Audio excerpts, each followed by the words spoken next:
அதுக்கப்புறமா என்னன்னு பார்த்தீங்கன்னா, விஜய் வந்து தான் குழந்தைய வந்து ஸ்கூல்ல சேர்க்கறதுக்காக ஃபர்ஸ்ட்டு நாள் ஸ்கூல்ல விட்டுட்டு போணும் அப்படின்ற மாரி வந்துட்டுருக்காரு இல்லையா? அதே படி பார்த்தீங்கன்னா, காவேரியும் வந்து டீச்சரா ஜாயின் பண்ண வராங்க. ஆல்ரெடி நீங்க ப்ரொமோலயும் பார்த்துருப்பீங்க. 2 பேரும் பார்த்துக்கிற மாரி சீன்ஸ்லாம் கொண்டு போய் அந்த ப்ரொமோவ வந்து முடிச்சிருப்பாங்க. கண்டிப்பா பார்த்தீங்கன்னா, விஜய் வந்து அந்த குழந்தைய விட்டுட்டு அங்கருந்து போயிட போறாரு. இந்த பக்கம் பார்த்தீங்கன்னா, காவேரி வர மாரி காட்டுவாங்களே தவிர, ஒருத்தருக்கு ஒருத்தர் வந்து இப்போதைக்கு வந்து பார்த்துக்க மாட்டாங்க. அ அதுக்கப்புறம் கிளாஸ் டீச்சரா அப்படின்னு பார்த்தீங்கன்னா, காவேரி தான் வராங்க அந்த குழந்தைக்கு. உடனே வந்து நேம் என்னன்னு அப்ப கேட்டாங்க இல்லையா? சொல்றதுக்குள்ள விஜய் கூப்பிட்டாரு. இப்ப பார்த்தீங்கன்னா, சில்ட்ரன்ஸ் எல்லார் பேரும் கேட்கும்போது, குழந்தை வந்து காவேரின்ற பேர் சொல்லப்போது. அப்போ பார்த்தீங்கன்னா, காவேரிக்கு ஒரு மாரி ஃபீல் ஆகப்போது. தான் பேரு அப்படின்ற மாரி ஃபீல் ஆகுது.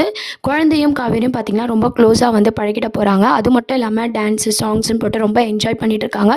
இதனால பார்த்தீங்கன்னா, பாப்பாக்கு வந்து ஸ்கூல் வந்து விரும்பி வரணும், ஜாலியா இருக்கலாம் ஸ்கூலுக்கு வந்தா அப்படின்ற மாரி வந்து ரொம்ப சந்தோஷப்படுறாங்க. இந்த விஷயத்துல விஜய் கிட்ட ஷேர் பண்றாங்க. எனக்கு எங்க அம்மா ஞாபகம் வருது. அந்த டீச்சர் கிட்ட பழகும்போது அப்படின்ற மாரி பாப்பா வந்து சொல்லப் போறாங்க. இது மூலமா பார்த்தீங்கன்னா, விஜய் என்ன சொல்றாருன்னா, அம்மா இடத்துக்கு வந்து யாராலயும் வர முடியாது. அது ஜஸ்ட் டீச்சர் தான் அப்படின்ற மாரி சொல்லிட்டு இருக்காங்க. பாப்பாவும் பார்த்தீங்கன்னா, அந்த காவேரிக்காக ட்ராயிங்லாம் வந்து வரைஞ்சி எடுத்துட்டு போய் நாளைக்கு டீச்சருக்கு குடுக்கணும்னு சொல்லி அழகா ட்ராயிங்லாம் வரையறாங்க. விஜய் கிட்ட ஐடியா கேட்டு கேட்டு பாப்பா பார்த்தீங்கன்னா, ட்ராயிங் வரைஞ்சிட்டு இருக்காங்க. நம்ம விஜயும் வந்து ஐடியாவா குடுத்துட்டுருக்காரு. டீச்சருக்கு இத நாளைக்கு பிரசன்ட் பண்ணு அப்படின்ற மாரி விஜயும் சொல்றாரு.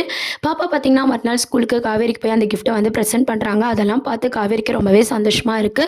இந்த குழந்தை கூட இருந்தா எனக்கு மனசுல ரொம்ப சந்தோஷமா இருக்குன்னு சொல்லி காவேரியும் பார்த்தீங்கன்னா, அவங்க அம்மா கிட்ட ஷேர் பண்ணிட்டு இருக்காங்க.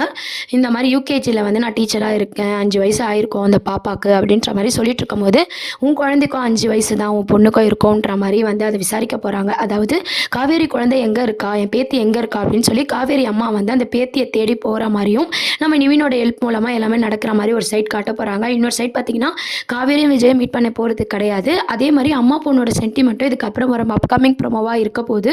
ஒரு பக்கம் நம்ம எல்லாருமே பார்த்தீங்கன்னா, அப்பா பொண்ணு சென்டிமெண்ட்ட பார்த்தோம். இதுக்கப்புறம் வர எபிசோட்ல பார்த்தீங்கன்னா, காவேரியும் குட்டி காவேரியும் இருக்கிற ஒரு பாண்டிங்கோட சீன்ஸ தான் இதுக்கப்புறம் நம்ம பார்க்க போறோம். ஸ்கூலுக்கு போகவே பிடிக்கல அப்படின்னு சொன்ன குட்டி காவேரி பார்த்தீங்கன்னா, இதுக்கப்புறம் ஸ்கூலுக்கு ரொம்ப சந்தோஷமா கிளம்புறாங்க. இத பார்த்த தாத்தாக்கு, விஜய்க்கு எல்லாருக்குமே பயங்கர சந்தோஷமா இருக்கு. தாத்தாவும் பார்த்தீங்கன்னா, ஸ்கூலுக்கு வந்து இட்டுட்டு வந்து விடும்போது தான் காவேரி இருக்கிற உண்மைய வந்து தாத்தா தெரிஞ்சுக்க போறாரு. அதே மாரி காவேரியோட அம்மாவும் வந்து உண்மைய தெரிஞ்சுக்க போறாங்க. அதுக்கப்புறமா தான் விஜய் பார்க்குற மாரி காட்டப் போறாங்க. இருந்தாலும் நம்ம காவேரிக்கு பழசெல்லாம் ஞாபகம் இல்ல. இருந்தாலும் புதுசா இந்த லவ்ஸ், இந்த ரொமான்ஸ்லாம் வந்து திருப்பியும் கொண்டு வந்தா வந்து இன்ட்ரஸ்டிங்கா இருக்கும். என்ன ஆகப் போகுதுன்னு சொல்லி வெயிட் பண்ணி பார்ப்போம். சீக்கிரம் வந்து நம்ம காவேரிக்கு பழைய ஞாபகம் வரணும் அப்படின்னு எத்தனை பேர் நினைக்கிறீங்க? விஜய், காவேரி சேரணும் அப்படின்றத கீழ கமெண்ட் செக்ஷன்ல சொல்லி சேனலையும் மறக்காம சப்ஸ்கிரைப் பண்ணுங்க ஃப்ரெண்ட்ஸ்.